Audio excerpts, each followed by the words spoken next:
इमरान खान को नाहिल किया जाए।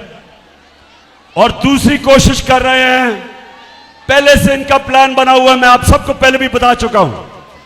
4 लोगों ने बंद कमरे में फैसला किया मुझे मरवाने का, और वो लोग अभी भी उस साजिश पर लगे हुए हैं।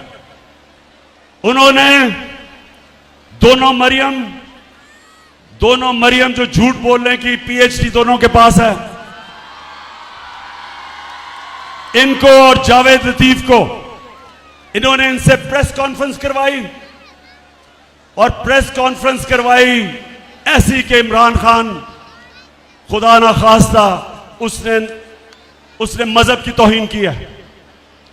और फिर इनकी कोशिश है कि इसकी वजह से अगर कोई भी मेरे ऊपर वारदात हो तो कहेंगे जी मजहबी जुनूनी ने कर दिया, कहेंगे कि जी कोई दीनी इंतहा पसंद है इसको मार दिया। ये इनका प्लान है।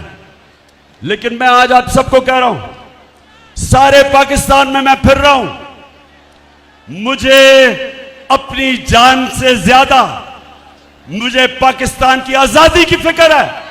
मैं आजाद देखना चाहता हूं।